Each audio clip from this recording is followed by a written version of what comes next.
House of Israel International Services are held weekly at 3601 Rose Lake Drive, Charlotte, North Carolina, 28217, 11 a.m. Saturday mornings and 7 p.m. Thursday evenings, Eastern Time. This live broadcast is made possible through financial contributions from brothers and sisters like you. Your financial support is greatly appreciated. Thank you. Motivating. Inspiring. Challenging. Encouraging. Deepening. Strengthening. And enhancing your faith. Ladies and gentlemen, welcome to House of Israel International's live worship service. Okay, are you ready for the whirlwind? Because we're about to move real quick, ladies and gentlemen. The Feast of First Fruits. Now, I want to start out, because there's a lot of places that I can start, but I want to start out here. And this is to help to bring an understanding. In the book of Malachi, that should be Malachi 3:8, this is what it says. Will a man rob God? Yet you have robbed me, but you say, wherein have we robbed thee? And notice here, I have underlined the word offerings. It says in tithe and offerings. Now, one of the things you'll find in the churches have taught people the importance of tithing. Most churches are. And oftentimes with verse 9, the fear of being cursed. Let me tell you something, folks. There's a lot of people in churches that are under a curse because they are falsely assuming that to be under the law is a curse. But how many of you know the curse of the law is the violation of the law, not the keeping of the law? So in essence, the one who is saying that we are cursed because we try to keep the law are really the ones who are cursed because they violate the law, which is why they get angry and belligerent and mad and ready to just curse you out. Because see, that's the spirit of their father. Now, if I come out swinging, that's all right. But I think people need to hear things the way they are. We're not under a curse. Those who don't keep Yah's commands are under a curse. All these curses will come upon you. And let me tell you something, tithing is not going to keep a curse away. Tithing is simply a portion of the commands. So you can tithe all day long. That's not going to keep the curse off of a person. Do you understand what I'm saying? So this is not a message about tithing. It's a message about offering. And specifically, I want people to understand the importance of what is this offering. In the churches we heard tithe and offerings, but the emphasis was placed on what? On the tithe. The average church person doesn't even know what the offerings are. They think an offering is anything they give above a tithe. That's what we were taught. Whatever you give above the 10th, brother, that's an offering. Well, no, Father has specific offerings that he has designed in his word. And let me tell you something, when we follow the instructions that the Father gives us, how many of you know that there are promises that is associated with it? It's not about being cursed. It's about walking in the fullness of the blessing. That's what this is about. Not trying to keep from being cursed. If you want to keep from being under a curse, just simply obey his commands. That's it. And in his commands is nobody's going to have to tell you to tithe because you understand the commands. You see it for yourself. If somebody's got to tell you what the commands say, that's an indication you don't know what the commands say. And if you don't know what the commands say, you're already in deep trouble. So you have to learn what the commands are, because when we talk about the word becoming flesh, it wasn't Matthew, Mark, Luke, and John. It was the word that was with the Father in the beginning. That is the word. Yeshua is a living word. The word that was in the wilderness with the children of Israel. They was the first church. All right. I think I've got a lot of ground to cover. You are cursed with a curse, for you have robbed me, even this whole nation. Bring you all the tithe into the storehouse, that there may be meat in my house. And prove me now herewith, saith YeHoVaH of hosts, if I will not open the windows. And what does he want to do? Let me tell you something. Father want you to be blessed more than you want to be blessed. The challenge is that he's set and established guidelines on how to walk in the fullness of it. Yeshua gave us a clue when he says, seek first the kingdom of YeHoVaH and his righteousness, and all this stuff will be added unto you. And he gave a list. You know, the heathens are concerned about what they're going to eat, what they're going to wear. Look at the lilies of the field. Solomon in all of his glory was not arrayed like any of those. Look at the sparrow, how the Father feeds them. You don't know the number of hair on your head, but he knows. He knows when one hair hits the ground. Don't you know that he knows how to take care of you? And so he says, seek me first. Well, how do I seek you first? Get in his commands. Once we understand his commands, I mean, we're seeking him, and he's revealing to us, just like he called the children of Israel around the mountain, said, let me tell you how to walk in the fullness of the blessings in this relationship. I know you've been in the world, in Egypt. I know you've been under bondage. I know you've been under a lot of stress. I know you've not been able to think for yourself, walk for yourself. You've been told what to do, when to do it, and how to do it. But now I'm bringing you free, I'm setting you free, and now in order for you to walk in the fullness of this freedom, here's how you do it. I want to show you how to come in and out of my presence. I want to show you how to relate to your brothers and sisters. I want to show you how to love me and to love yourself and love your neighbor as you love yourself. The way people treat you is a reflection on what they feel about themselves. If they're getting angry at you, if they don't like you, if they have an issue with you, if they want to hurt you and curse you out, that's because you bring something to them that causes them to reflect on what they see in you, and it's despised. Because how can you have this joy? You don't serve Jesus Christ. You keep the law. You're supposed to be under the curse. We're supposed to be blessed. You're the one seems to be blessed. We feel like we're under curse, but you are supposed to be the one under the curse. How can you have the joy? How can you walk in the fullness of life? How can you love me and I'm treating you the way I'm treating you? Because I know the commands. I'm not going to treat you like you treat me. I'm going to love you in spite of yourself. You see. And if you need help, I'll be there to help you even though you cut my throat. Love my enemies. Pray for those who wrong me. That's living out the Torah. It's not just, hey, here's instructions in davening. It's about walking in this, because now you're going to see the fruit of it. And this fruit, from the crown of your head to the sole of your feet, is going to bring health to your bones, to your body. It really is. Because the peace of the Almighty is in you. And when that peace is in you, what it does is that it kicks out stress. It casts out fear. It eliminates anxiety. It brings forth joy. And the joy of YeHoVaH is your strength. And as you rejoice in him and the strength of the Almighty, come on, folks. That's life. He is life. It's not your church or your denomination or your pastor.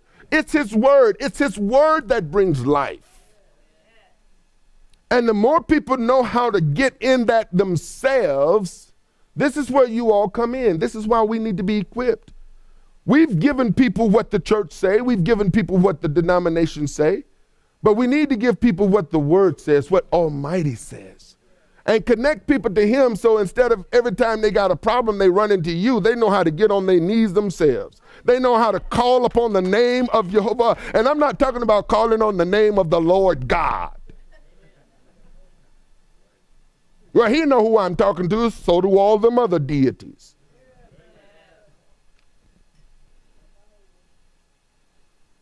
See if I will not open the windows of heaven and pour you out a blessing, that there should not be room enough to receive it. And if you don't understand agricultural, you won't understand Malachi 3:8, because this is not raining pennies. And I mean, can you imagine if silver dollars came from heaven? That's a problem. See if I will not rebuke the devourer for your sake. Who is the devourer? It's not the devil. It's those things. And anybody who've ever tried to plant a garden, especially where I come from, you know, when you see butterflies near your garden and you got greens, you got a problem. Because they will eat the greens, you know, when the holes start forming. Next thing you know, you got all these worms because they've laid their eggs, and the eggs, the larvas, and the worms are eating your produce. The locusts that come in and devour a crop of you know, locusts can come in and just devour a whole crop, and next thing you know, the people is looking at where'd the food go? It's gone. Squirrels, birds eating your plums and eating your figs and eating your dates. Just bugs and ants, everything forming in the tree, killing the trees. Those are the devourers that the people of Israel had to deal with. They weren't concerned about the devil. You notice you don't even find hardly, since the Garden of Eden, you hardly ever see the word devil in the Torah. You see it a lot in the New Testament. But you don't see it. They weren't worried about the devil. The devil wasn't their problem. Their problem was him. That's who our problem is. We need to be more afraid of him than of the devil. And people are scared of the devil when the Father says he's been placed under your feet. So we're not talking about devourers as far as devils are concerned, because the devil, he doesn't even have a role in this. He's already defeated. When Yeshua said it is finished, he was done. So he is not your problem, ladies and gentlemen. The devil is not your problem. We don't wrestle against flesh and blood. We wrestle against spirits. We deal with people who are under the influence of the enemy. But we are to walk in the strength and the love and the word of the Almighty.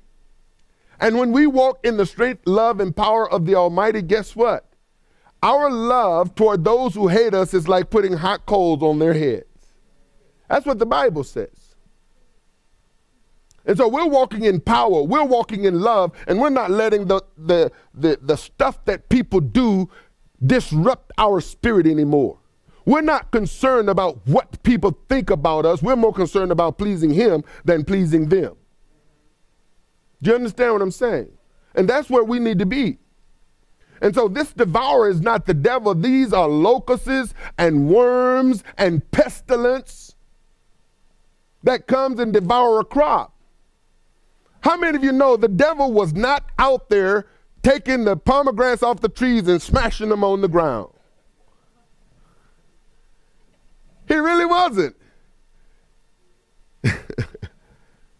All right. Says, neither shall your vine cast her fruit before the time in the field, says YeHoVaH of hosts. He's going to rebuke the devourer. But here's the part I like. All nations shall call you blessed. See, whether you know it or not, a nation is a people. A nation is a person. Jacob was a person who became a nation. Abraham was a person who became the father of many nations. See, a nation is a person. And when you see this here, and all nations shall call you blessed, for you shall be a delightsome land, says YeHoVaH of hosts. Of course, he's talking about the land of Israel and the people of the land, but those who join themselves with Israel. Are you with me? And on the 15th, Leviticus 23:6, on the 15th day of the same month is the Feast of Unleavened Bread. Unto YeHoVaH 7 days you must eat unleavened bread. We're in that season. In the first day you shall have a holy convocation. We did that last week Thursday. We'll do the last one on this week Wednesday. You shall do no servile work therein, but you shall offer an offering made by fire unto YeHoVaH 7 days. And the seventh day, which is Wednesday, is a holy convocation. You shall do no servile work therein. And YeHoVaH spoke unto Moses, saying, Leviticus 23:10. Speak unto the children of Israel and say unto them, when you be come into the land which I give you, and shall reap the harvest thereof, you shall bring a sheaf of the first fruit of your harvest into the priest. And he shall wave the sheaf before YeHoVaH to be accepted for you. On the morrow after the Sabbath, the priest shall wave it. And you shall offer that day when you wave the sheaf, an he lamb without blemish of the first year for a burnt offering unto YeHoVaH. And the meat offering thereof shall be 2/10 deals of fine flour mingled with oil, an offering made by fire unto YeHoVaH for a sweet savor. And the drink offering thereof shall be of wine, the 4th part of a hin.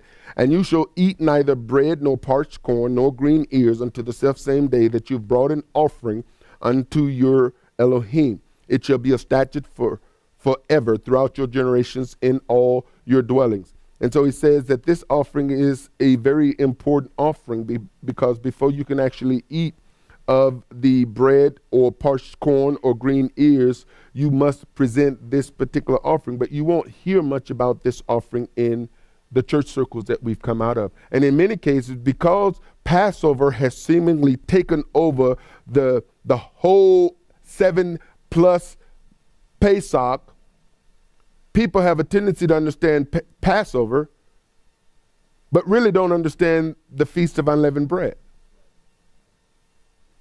And I've had to clear up so many in understanding that Passover is not a 24-hour period. Pesach is a sacrifice. It is done at a certain time of the day, on the evening of the 14th day of the Aviv. The Aviv is the condition of a crop. Now, the moment the Babylonians changed the name Aviv to Nisan, Nisan doesn't have a meaning. It's the name of a month. And typically people will say, well, you know, that month coincides with the March or April, and now we associate a time period, a month, to a particular festival, and therefore lose the meaning. We lose the meaning of searching for barley and understanding the beginning of the year and all of the things that is associated with the name that the Father gave it, but loses that meaning when you add another name to it. During Passover and the Feast of Unleavened Bread, there are actually 3 festivals being celebrated. Passover, Pesach, unleavened bread, matzah, and first fruits. 3 times in a year.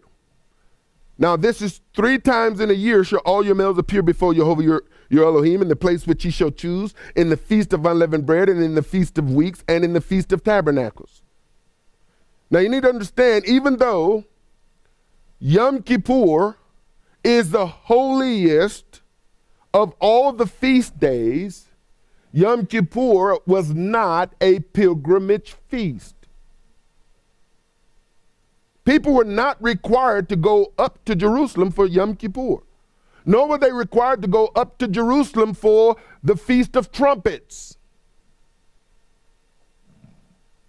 There were certain things that they were required to go up for, and there was a particular reason why they was required to go up. He says, in the place he shall choose, in the Feast of Unleavened Bread, in the Feast of Weeks, and in the Feast of Tabernacles, and they shall not appear before YeHoVaH empty. He's saying, listen, when you come up, you're bringing your first fruits. You're coming to present not only yourself to me, but you're coming to present the best that you have to me, because you're trusting me to provide everything you need. When we talk about my God will supply all of my needs according to his riches and glory in Jesus Christ, what does that actually mean? How can he supply all of your needs if you're not meeting his requirements? I mean, think about it. We're made in the image and likeness of the Almighty. If we have people who work for us, people who are living in our households, who violate our rules, violate our commands, violate the rules of our house, and then they want something from us, how do we feel about that? You got an employee who's stealing from you. Come in when they feel like it and always got an excuse and always need time off, and then they want a raise. How do you feel about that? But yet Father's not supposed to have any feelings whatsoever. Just give me what I want, old man. Because I believe in Jesus. That's all I need. Father, yeah, sure. I think I need to send Peter to your house. He needs to explain to you how this works. Proverbs 3:9. Now, most of us understand Proverbs 3:5 and 6. Trust in the Lord with all your heart. Lean not to your own understanding. In all your ways acknowledge him, and he will direct your path. And then in verse 9, honor YeHoVaH with your substance and with the first fruits of all your increase. And check, I got some stuff I want to show you. So if I'm rushing, but I'm coming back here. All the gospel narratives, Matthew, Mark, Luke, and John, give us great detail of what happened on Feast of First Fruits. But you never see the name First Fruits in the gospel. It's not there. This is why the church don't know it. It's there, but it's not mentioned. You see it, but you don't see it. A person unfamiliar with the Torah and the feast will not have a clue that first fruits is occurring in the Gospels because the word is not mentioned. Paul, an Israelite from the tribe of Benjamin and a Torah observant believer, informs us that Yeshua was our first fruits. That's what he says in 1 Corinthians 15. For if the dead rise not, then is not Messiah raised. And if Messiah be not raised, your faith is in vain. You are yet in your sins. Then they also which are fallen asleep in Messiah are perished. If in this life only we have hope in Messiah, we are all men most miserable. But now is Messiah risen from the dead and become the first fruits of them that sleep. See, Yeshua is our Passover. He is our Pesach. Yeshua also dealt with sin. He dealt with the leaven in our lives. He delivered us from the power of sin. So he became our matzah. He became our unleavened bread. And he says to us that we are to purge out all of the leaven that is in our lives, which is the things that causes the wrath of YeHoVaH to come upon all mankind. See, Colossians says because of these things, the wrath of YeHoVaH is stored up. Because of fornication and immorality and all types of lying and perversion. Those are the things that is going to bring the wrath of the Almighty. But because Yeshua has paid the price for us, then now we need to purge ourselves from all those things that is going to bring the wrath of the Almighty, because the wages of sin is death. It doesn't matter whether you are saved or not saved. The wages of sin is death. Don't matter if you go to church or not. The wages of sin is death. Don't matter if you say you believe in Jesus or not. The wages of sin is death. And those who live in sin, those who live in unrighteousness, is going to have to face that penalty. This is why the judgment. See, Yeshua is coming back looking for a people who have purged themselves of the leaven. He's looking for a people who have gotten rid of sexual immorality, rid of lying, rid of deception, rid of misusing people and mistreating people, and rid of all of the things that the wrath of God is coming for. He's coming for, looking for a spotless bride, a bride that is without spot, without blemish, without wrinkle. How do you get to be that way?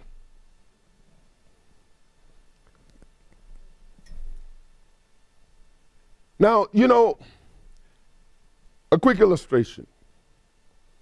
I hate to point this out, but hey, when you come into the light,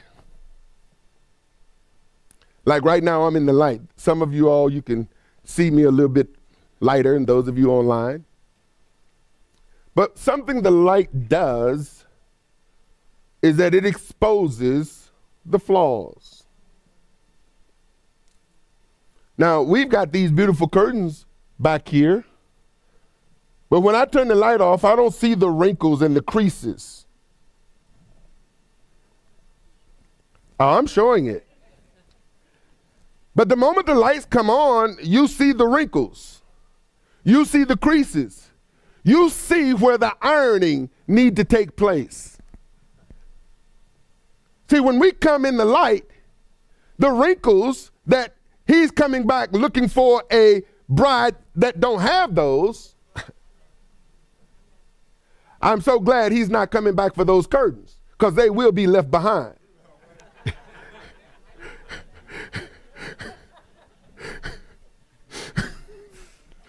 Do you follow what I'm saying?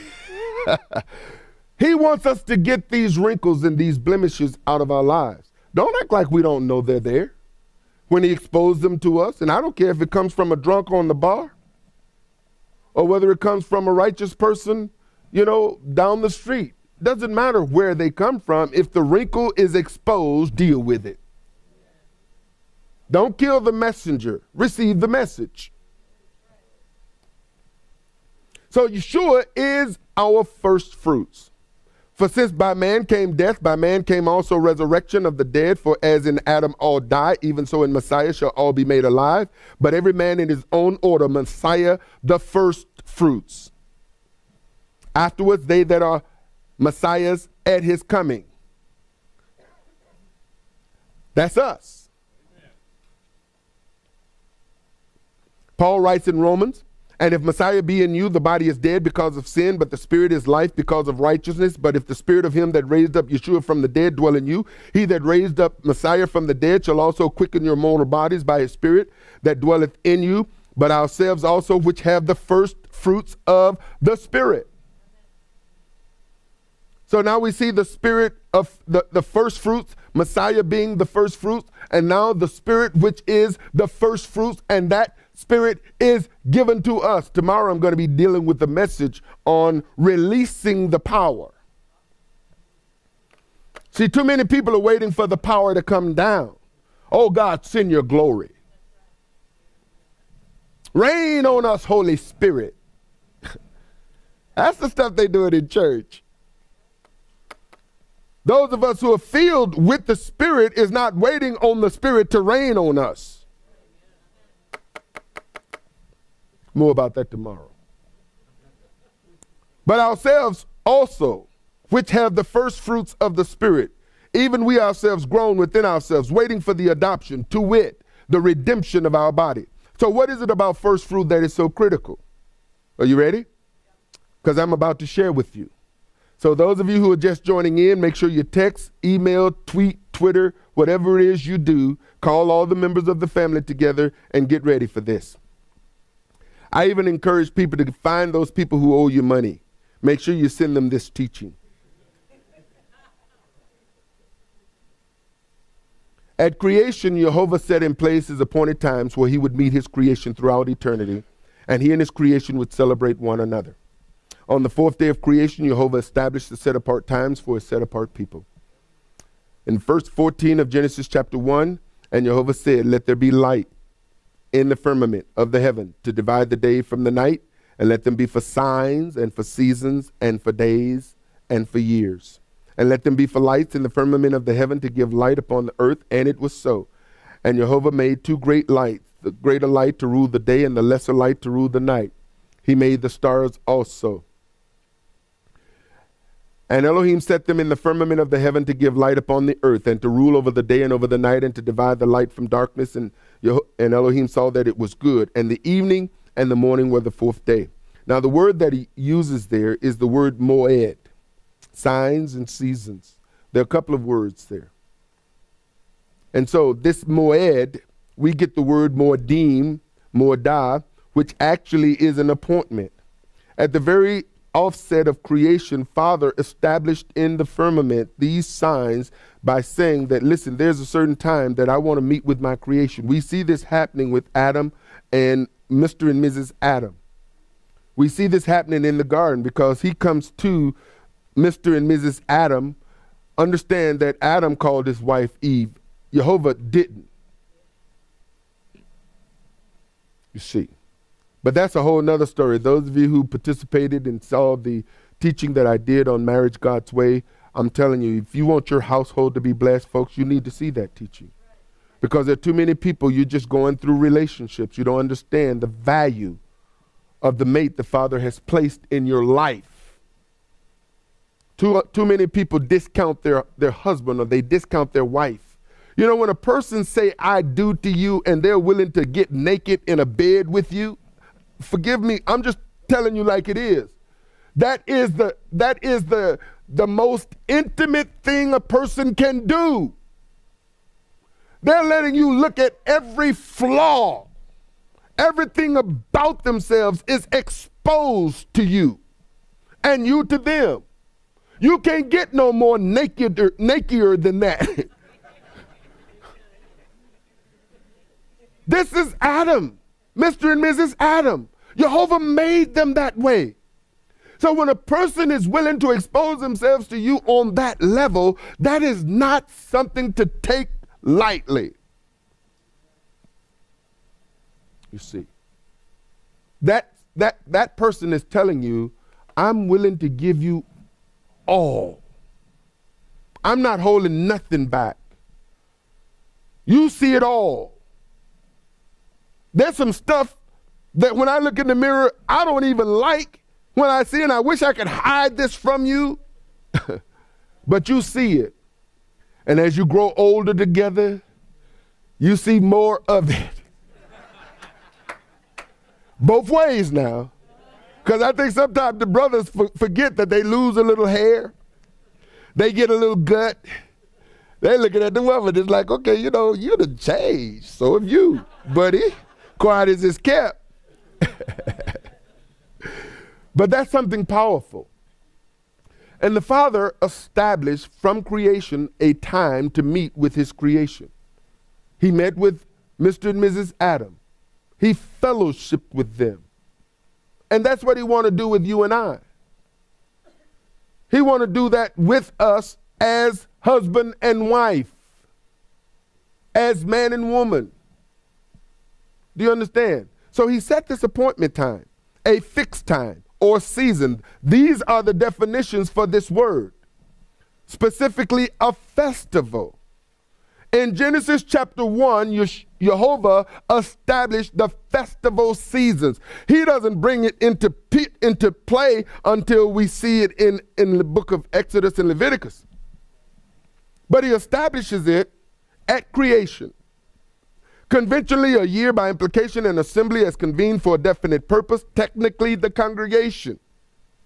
By extension, the place of meeting, also a signal as appointed beforehand, appointed sign, appointed time. Set apart time. We're in a set apart time right now. But the Father established this at creation.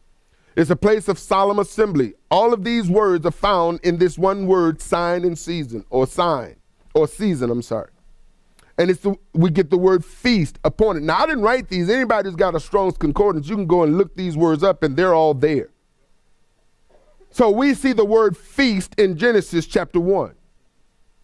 We don't see the word feast. We see a word that translates into feast, or that is defined as a feast, a festival, an assembly, and even the word congregation, an appointed time, season. Even the word synagogue comes from this word. Although YeHoVaH established the set apart times on the fourth day of creation, it is not until the Exodus from Egypt 2,500 years later does he implement the set apart times. 3 times you shall keep a feast unto me in the year. Now we know that there were 7 feasts. And the weekly feast, which is the Sabbath day. But he says 3 times you shall keep a feast unto me in the year. You shall keep the feast of unleavened bread. You shall eat unleavened bread 7 days as I commanded you, in the time appointed, the month of the Aviv. For in it you came out of Egypt, and none shall appear before me empty-handed. So when you come up to the place that I've appointed, this appointed place at this appointed time, and you assemble yourselves as a congregation for my feast, don't come with your hands out. Don't come with your hands closed. Don't come empty. And the feast of harvest, the first fruits of your labor, the first fruits of your labor, which you have sown in the field, and the feast of ingathering, which is in the end of the year, when you have gathered in your labors out of the field. 3 times in a year, all your males shall appear before YeHoVaH Elohim. You shall not offer the blood of my sacrifice with leavened bread, neither shall the fat of my sacrifice remain until the morning. The first of the firstfruits of your land shall you bring unto the house of YeHoVaH your Elohim. 6 days you shall work, but on the seventh day you shall rest. In end time and in harvest you shall rest. Should be in rearing. And you shall observe the feast of weeks of the first fruits of the wheat harvest and the feast of ingathering at the year's end. Thrice in the year shall your men children appear before YeHoVaH Elohim, the Elohim of Israel. For I will cast out the nations before you. I will enlarge your borders. Neither shall any man desire your land when you shall go up to appear before YeHoVaH your Elohim thrice, 3 times in the year. Now there's some promises there. One, verse 34, chapter 34, verse 24, he says, I will cast out the nations before you. You see, in the Proverbs and in the Psalms, the Bible lets us know that when a man fears YeHoVaH, he makes his enemies at peace with him.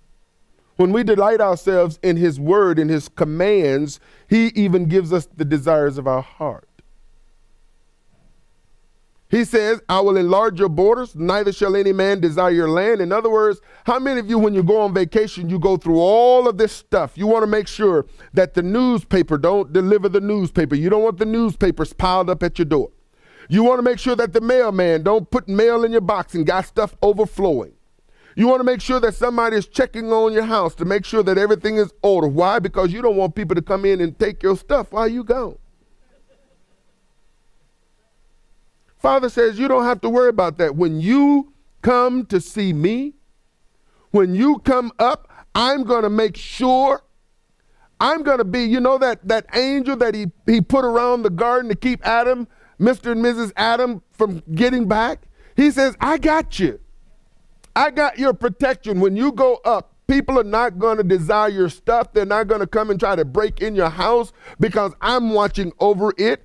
He says, when you shall go up, appear before YeHoVaH, your Elohim, 3 times in the year. Don't worry about it. Now, that doesn't mean that you don't put the necessary precautions in place. You don't just leave your house and leave the door wide open with a son out in front. Say, hey, I'm gone for 2 weeks. Y'all help yourself.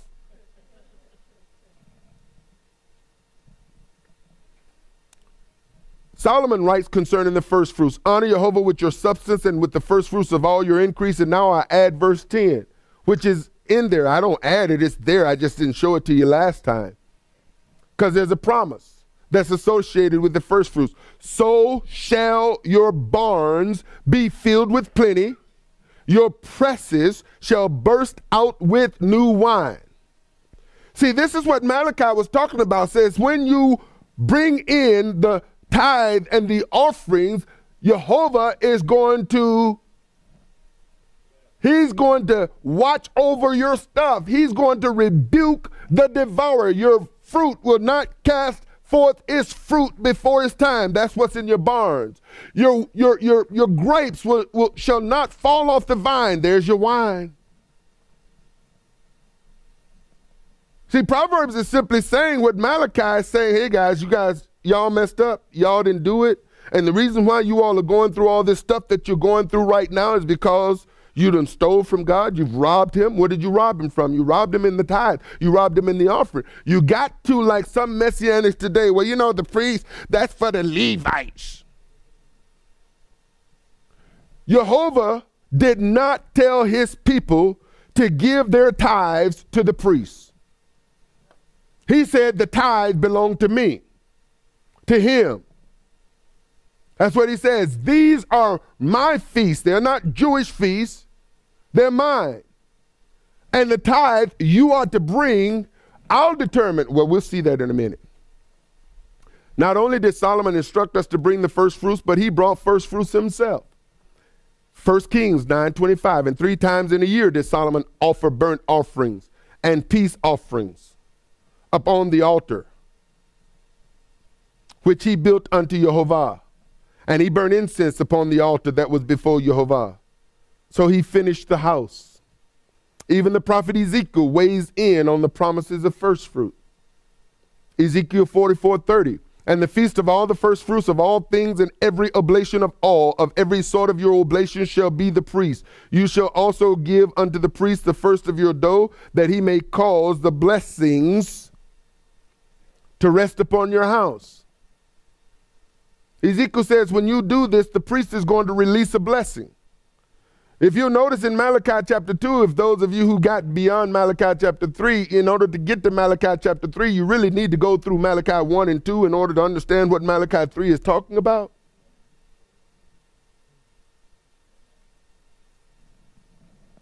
Most of the preachers don't have a clue what Malachi 1 and 2 say. All they know is Malachi 3:10, bring the tithe. You see. But Malachi 2 says, listen, when the priest pronounces a blessing over you, I'm going to take dung and smear it in his face. See, here's the deal, folks. People get scared of Yah's people. This is why Aaron made the golden calf. The people demanded that he do it. He got afraid of them. Moses was gone. The preachers today, they're afraid of people leaving, so they're not going to preach on certain things. They know about the Sabbath. They know about the feast. They'll preach the feast times to raise an offering. You'll see it on TBN. You'll see Mike Murdoch, and you'll see Muncie and all these other people, and what's this, Perry Stone, all of them. They bring elaborate services, and you say, wow, look at that teaching on the feast. No, they're not. They're using the feast to fleece. They're taking what the Bible says about first fruits, but they're not teaching the people about first fruits, and they're not teaching the people to keep the commands that Father is telling them that they're supposed to keep. In one breath, they're saying you need to bring the first fruits. In another breath, you don't need to keep them laws. Well, wait a minute. The law and the first fruit is in the law, so if I don't need to keep the law, why am I bringing the first fruits?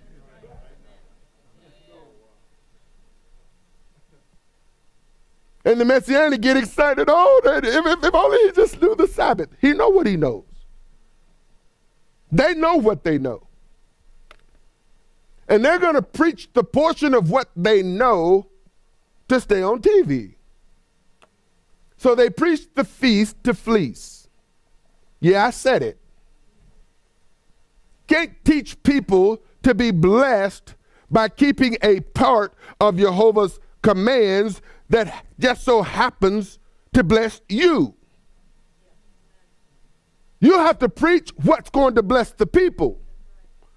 And if the people are not willing to be blessed by doing what the word says, and you're telling them that they need to give to be blessed, how many of you know we gave and gave and gave and gave and gave and gave and didn't see the blessings that they were talking about? Some of us gave our electric money, our gas money, our rent money. I've seen more prosperity-believing members of churches get evicted from more places than I care to shake a stick at. They're the first one in the offering line, trying to give their way out of debt. Listen, you can't give your way out of debt. I know that's what they teach. You cannot give your way out of debt. The way you get rid of debt is you pay your bills. And if you're wise, you won't make bills that you can't pay.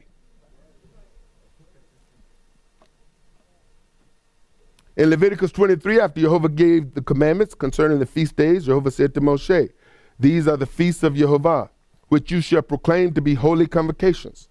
To offer an offering made by fire unto YeHoVaH, a burnt offering and a meat offering, a sacrifice and drink offering, everything upon his day. Now notice this. These are the feasts of YeHoVaH, which you shall proclaim to be holy convocations, to offer an offering made by fire unto YeHoVaH, a burnt offering, a meat offering, a sacrifice, and a drink offering, everything upon his day. You can't give an offering on the day YeHoVaH told you, didn't say give it. I mean, the priest just couldn't go up in there and, okay, you know, there were some fellows who decided that they were going to go and burn incense before the Lord. Now the Christians know this is strange fire. No, what they did is that they brought incense and they weren't supposed to. They're up in the holy, you know, in the holy place. They just go, ooh, you know, I love the way this incense smells. I know God will love it too. Mm-hmm. Now Aaron, in there serving in the temple, see his boys laid out at the hand of the Almighty who killed them. And he said, listen, you keep doing what I told you to do or you gonna join them. I got somebody else to take care of them. And then he gave specific instructions. Make sure you tell the people they can't come up in here anytime they feel like it.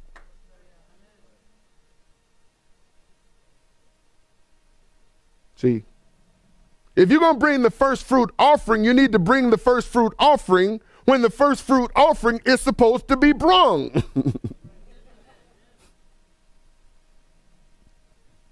Are you with me?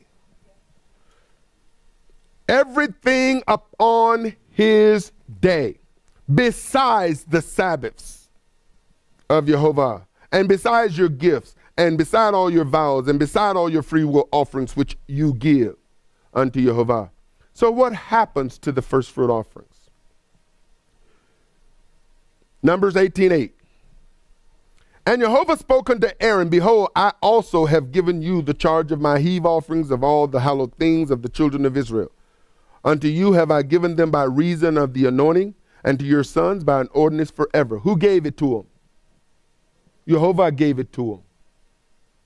He told the people, you bring my offerings. Now what he does with it is his business. He didn't say, shall a man rob the priests?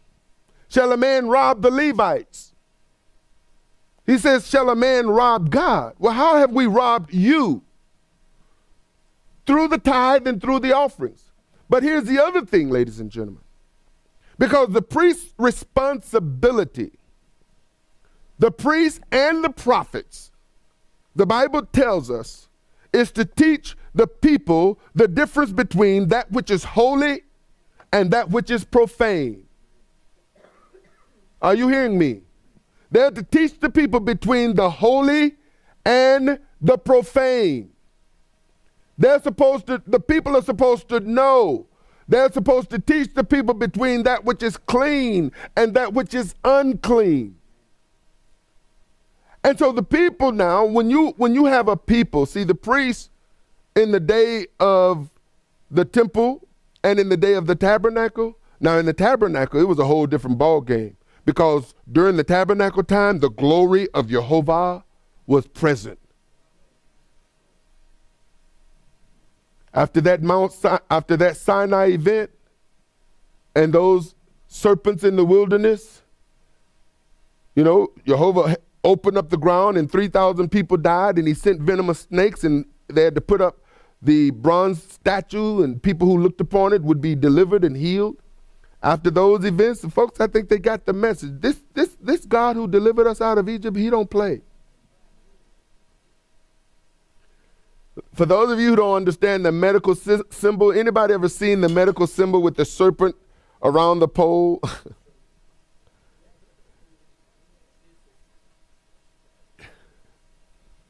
It's interesting how pharmakia has taken certain things from the Bible, but here's the deal. The people understood. Now the priests during the tabernacle time didn't have much problem with the priests after the people. The biggest problem they had is when Moses went up in the mountain and they wanted something to worship and Aaron made them some idols. They murmured in the wilderness and Father stopped the murmuring. So during the tabernacle time, the glory, the presence of the Almighty, the pillar of cloud, the pillar of fire by day, the pillar of fire by night, the cloud by day, the physical, visible presence of the Almighty was seen. During the temple time, it's a different ball game. Because as long as the Ark of the Covenant was in that place, people understood. But after Solomon, after the death of Solomon, there was this huge split and the Ark was gone. The Ark never returned to the temple. So now the priests have to appeal to the people to bring what YeHoVaH required. And the priests got to a point to where they had no power, there was no glory. So they appeared to the people. The people in their hard-hearted stiff-neckedness decided, why should we bring our hard-earned money and give you guys the best of our crops and the best of our flocks? What's God going to do? And so the priests began to yield to the demands of the people. They began to take whatever the people brought. The Lord bless you. Thank you, brother. Praise the Lord, we're going to eat today. And the people stopped holding, the priests stopped holding the people accountable for what YeHoVaH required of the people. And here it is, they allowed the people to bring the halted, the wilted, the lame, the blind. They brought anything they wanted. That's what Malachi is all about. And now they bring in these crippled animals to offer sacrifices and giving YeHoVaH what is left over. And the priest is going to stand there and bless them. The Lord bless you and keep you. The Lord calls his face and Father says, shut up. How dare you let these people do this? I'm going to take your blessing. I'm going to take the animal of that animal, the dung, and just smear it on your face. I'm going to turn your blessings into a curse. Now, if you got some chutzpah, you tell the people, you all are robbing me. You're stealing from me. I'm going to curse you with a curse.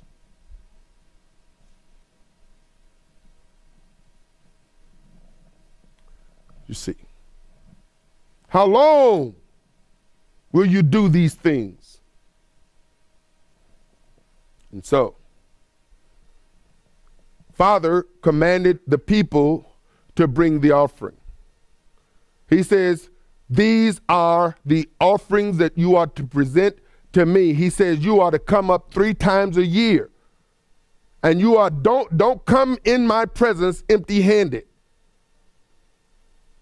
So the people came. Now he says, Aaron, here's what, because see, YeHoVaH can't use your money. He doesn't need your animals. But he's got people that he has established to stand between him and the people, to minister to the people and to minister to him. You got people say, well, you know, we all priests. And that is true. But how many of you are priests in the capacity of ministering to the people on behalf of the Almighty? How many of you are taking the time, who have committed and dedicated yourself to disciple, to train, to equip, to minister, to raise the resources to get the word out? Yeah, you're priests. What are you doing with your priesthood? Other than withholding. See, people use that stuff. It's the same excuse because Moses said, I wish that all YeHoVaH's people were prophets. YeHoVaH has called us all to be a kingdom of priests. But that doesn't eliminate his commands. And even with the priestly system and the Levitical system, the Father established an order in which that was to operate. And there were some folks who decided they would go against the order. They did it once. This shall be thine of the most holy things reserved from the fire. Every oblation of theirs, every meat offering of theirs, every sin offering of theirs, and every trespassing offering of theirs, which they shall render unto me,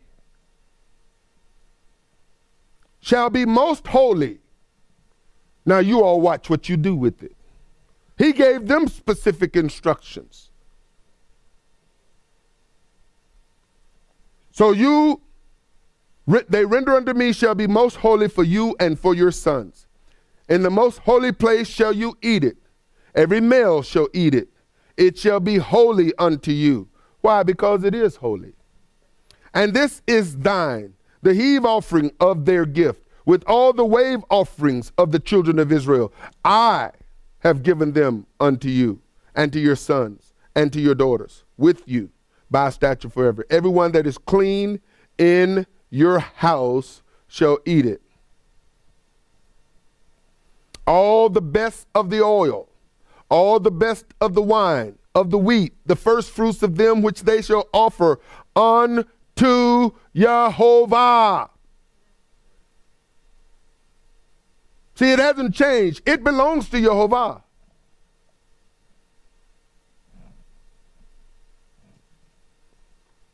Them have I given you, and whatsoever is first ripe in the land, which they shall bring unto YeHoVaH, shall be thine. Everyone that is clean in your house shall eat of it. Everything devoted in Israel shall be yours. Everything that opens the matrix in all flesh, which they bring unto YeHoVaH, whether it be of men or beasts, shall be yours. Nevertheless, the firstborn of man shall they surely redeem, and the firstling of unclean beasts shall they redeem. And those that are to be redeemed from a month old shall you redeem, according to your estimation, for the money. Now, there are people who want to think that money had, well, if we're going to give, we're supposed to give produce. When's the last time you brought produce as an offering?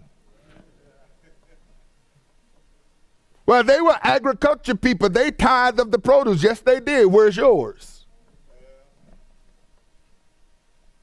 Where's your first fruits from the barley? Where's your first fruits from the grain, from the grapes? Where is it? Well, we aren't agricultural people. Oh. So does that now eliminate you from first fruits? You see. Because here he says, in order for you to redeem the firstborn, you got to pay 5 shekels after the shekel of the sanctuary. What sanctuary? See? The Holy of Holies, the holy place, that's the sanctuary. This is Numbers. This is not Kings. There is no temple, ladies and gentlemen. So they're not only bringing produce and grain and flocks and herds, they're redeeming things with money.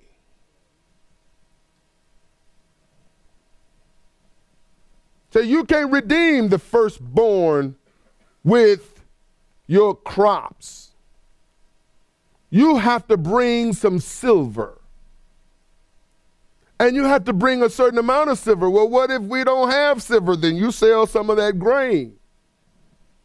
You sell some of that flock.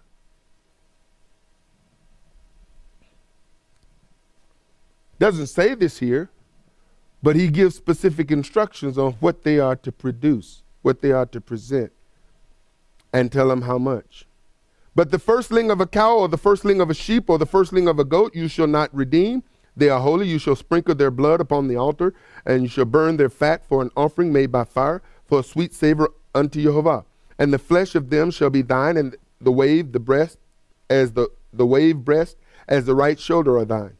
All the heave offerings of the holy things which the children of Israel offer unto YeHoVaH have I given you, and your sons and your daughters with thee, by statute forever. Now notice, it wasn't just the priest's sons that were able to eat from the holy things. Now, we don't necessarily see the daughters serving, but the daughters had a responsibility to live according to a certain standard as one who is part of a priest's household. She had standards of who she could marry and who she couldn't. Fathers got standards, folks. It says, have I given you and your sons and your daughters with thee by a statute forever? It is a covenant of salt forever before YeHoVaH unto thee and to your seed with thee. Here are the instructions on bringing the first fruits. And these are very clear-cut instructions. Deuteronomy 6:26 verse 1. And it shall be when you come into the land, which YeHoVaH your Elohim gives you for an inheritance, and possess it, and dwell therein. And you shall take of the first of all the fruit of the earth. So this wasn't just the grain, it was everything that was produced. Father says you were to take a first, and you are to bring of the land, which you shall bring of your land that YeHoVaH your Elohim gives you, and shall put it in a basket, and shall go unto the place which YeHoVaH your Elohim shall choose to place his name there. And you shall go unto the priest that shall be in those days, and say unto him, I will profess this day unto YeHoVaH your Elohim, that I am come unto the country which YeHoVaH sware unto our fathers for to give us. And the priest shall take the basket out of your hand and set it down before the altar of YeHoVaH. You shall speak. Now there is a profession of faith. You shall say before YeHoVaH your Elohim, a Syrian, ready to perish, was my father. You see, Abraham was not a Hebrew. Abraham was a Syrian. And he went down into Egypt and sojourned there with a few, and became there a nation. Where did Abraham become a nation? According to this, he became a nation. He went down to Egypt with a few people. When he left there, he had a bunch, including a concubine, and became there a nation great, mighty, and populous. And the Egyptians evil entreated us and afflicted us and laid upon us hard bondage. And so now he's tying the Passover to first fruits, which is part of anyway. Pesach, Feast of Unleavened Bread, first fruits, and laid upon us hard bondage. And when we cried unto YeHoVaH, God of our fathers, YeHoVaH heard our voice and looked on our affliction and our labor and our oppression. And YeHoVaH brought us forth out of Egypt with a mighty hand, and with an outstretched arm, and with great terribleness, and with signs, and with wonders. And he has brought us into this place and has given us this land, even the land that flows with milk and honey. See, this whole profession is designed for us to reflect on what the Father has done. Not what he did yesterday or just day before yesterday, but what he did all the way back to the day he brought us out of Egypt. That's going back. See, if we always are able to reflect on what the Father has done, it is a stark reminder of what he's capable of doing. If he can deliver you, and this is why, David understood this. David reflected when he was about to face Goliath. He reflected on every opportunity where Father showed himself, and by reflecting on what Father had done, he had full confidence of what he was going to do to that uncircumcised Philistine. Oh, you coming down today. Now, David's brothers are cowering. They're hiding. They are trained. They are warriors. Fear, trembling. But see, David didn't have enough sense to be afraid. He lost his mind for God, for YeHoVaH. He did that in worship. David would be out there worshiping, talking, fellowshipping, hanging out with the animals, just serving by worshiping and pouring out his heart. He knew what the Father could do because he reflected on what the Father had done. Has he done anything for you? How many times have you been in a place to where you didn't think that you would make it? How many times have you thought about over the course of your life, you have felt like giving up the towel? See, the thing about us is that we forget a lot of the stuff that Father did, but we remember all the stuff that people did.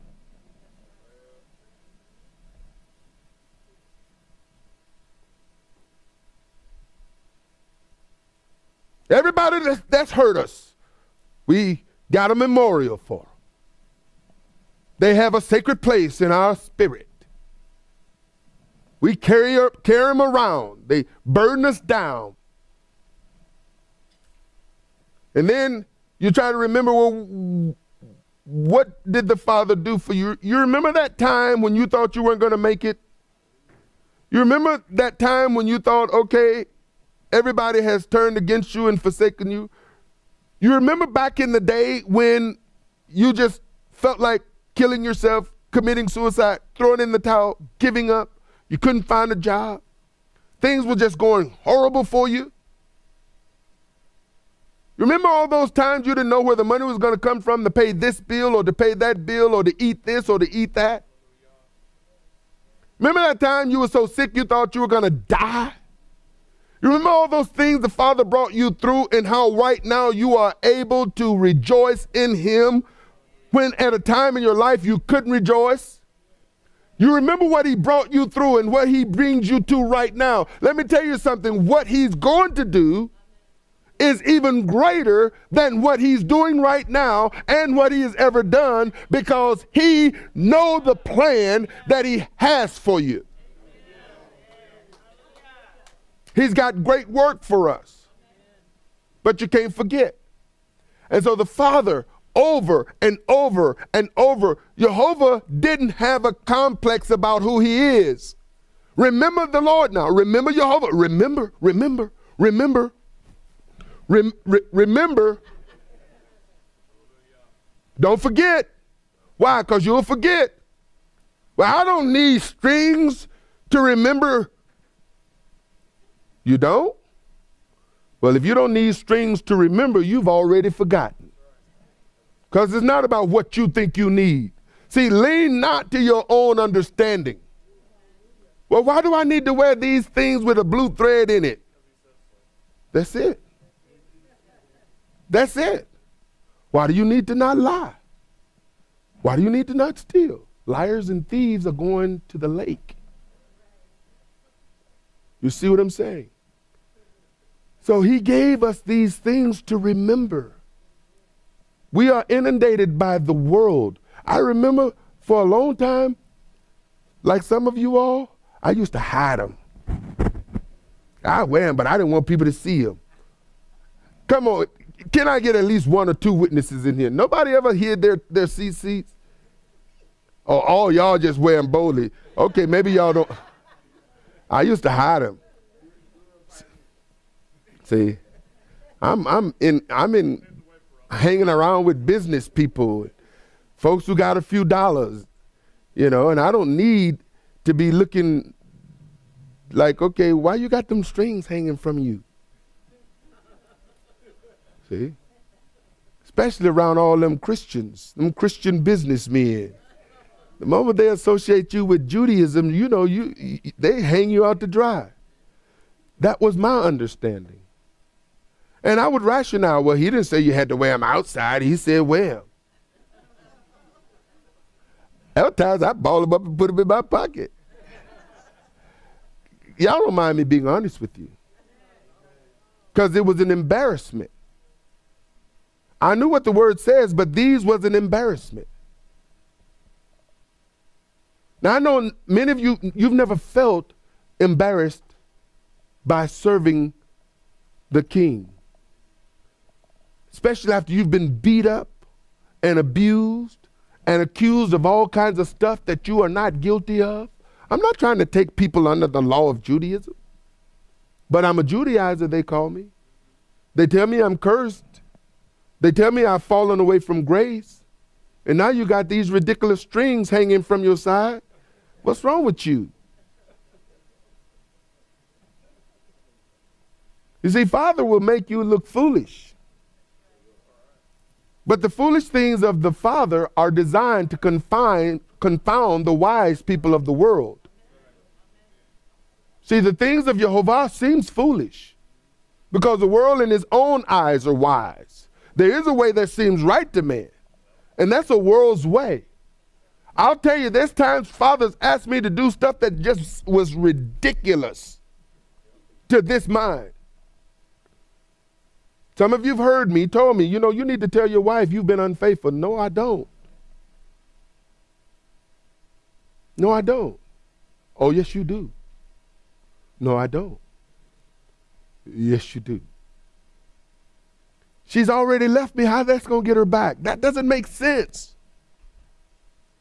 She don't trust you. That's why she left. And the reason why she don't trust you is because she know you've been lying all these years. And though she haven't been able to prove the lies, in her heart she knows. You know how you know you don't have the right answers when people give you answers?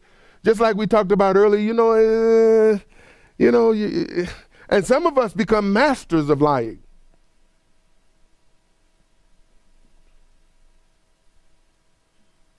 He says, you need to come clean.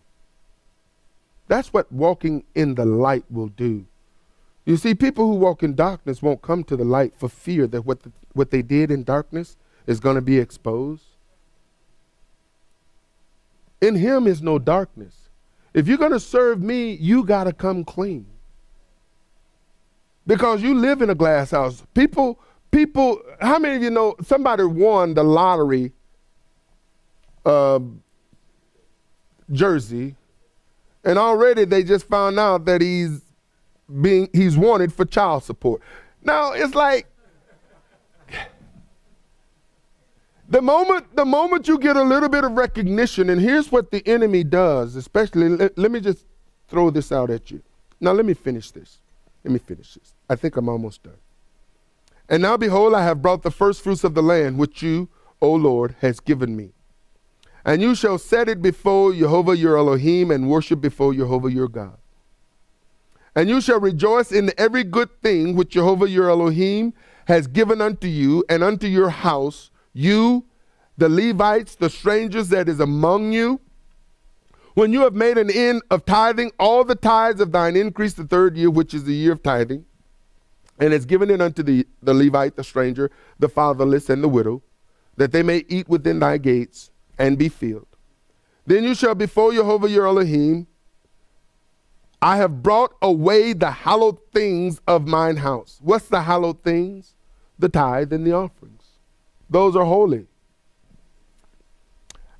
And has also given them unto the Levites and unto the stranger, to the fatherless, to the widow, according to all your commands, which you have commanded me. I have not transgressed your commandments, neither have I forgotten them. I have not eaten thereof in my mourning, neither have I taken away aught thereof for any unclean use, nor given aught thereof for the dead. But I've hearkened to the voice of YeHoVaH my Elohim, and have done according to all that you have commanded me. Look down from your holy habitation from heaven, and bless your people Israel, and the land which you have given us, as you swear unto our fathers, a land that flows with milk and honey. This day YeHoVaH your Elohim have commanded you to do these statutes and judgments. You shall therefore keep and do them with all your heart and with all your soul. You have avouched YeHoVaH this day to be your Elohim, to walk in his ways, to keep his statutes and his commandments and his judgments, and to hearken unto his voice. And YeHoVaH has avouched you this day to be his peculiar people, as he has promised you, and you should keep all his commandments, and to make you high above all nations, which he made in praise and in name and in honor, and that you may be a holy people unto YeHoVaH your Elohim, as he has spoken.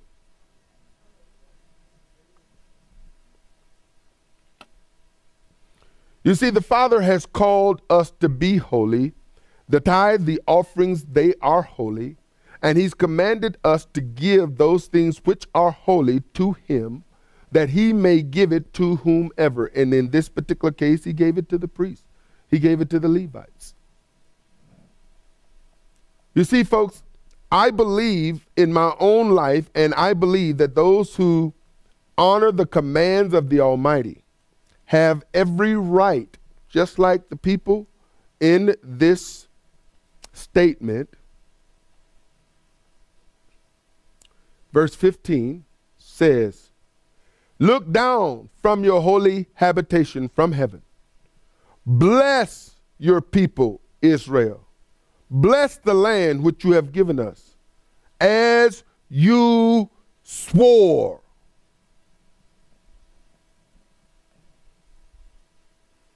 You swore.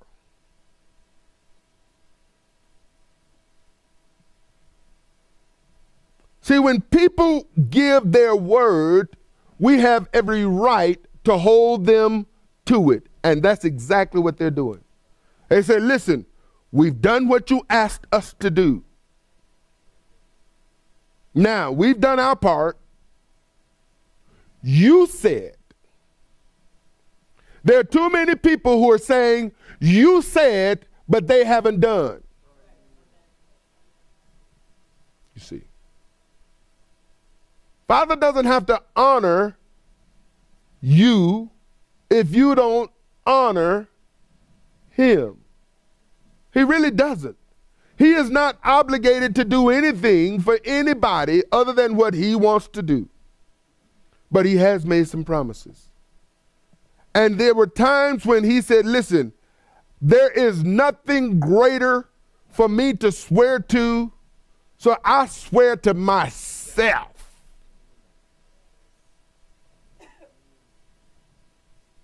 And the people says, now you remember, you swore. This is how Moses kept YeHoVaH from killing them. He says, now wait a minute, you said that you can't do that. That's going back on your word. And if you do that, the world is going to say, you see, they're going to say you're not true to your word. Why should anybody believe you if you don't do what you say you're going to do? When people lie to you and they don't do what they say they're going to do, especially if you've got a contract with them, if you've got an agreement with them, if they borrowed money from you and they said they're going to pay it back on a certain day and they don't do it, and then they talk about coming back and borrowing some more. You do business with people whose words have value. People whose word don't mean anything. Let me tell you something. If a person's word means nothing, a contract is not worth the paper it's written on. Father says if you vow a vow, you hasten to perform that vow, lest that vow returns void. You don't want to, because the Father says it is better for you not to vow a vow than to vow a vow and break it. Are you with me? Your word should mean something. If you say you're going to do something, then you need to be like the God you are. You need to watch over that word to make sure nobody ever say, you said, but you didn't do. You are made in the image of the Almighty. You are his ambassadors. You are his representative. And to me, I believe that the hand of the Almighty should rest upon you in such a way that everybody who knows you know that you serve the one true Elohim. For more information, visit www.arthurbaileyministries.com or call 888-899-1479. House of Israel International Services is made possible through financial contributions from brothers and sisters like you. Thank you.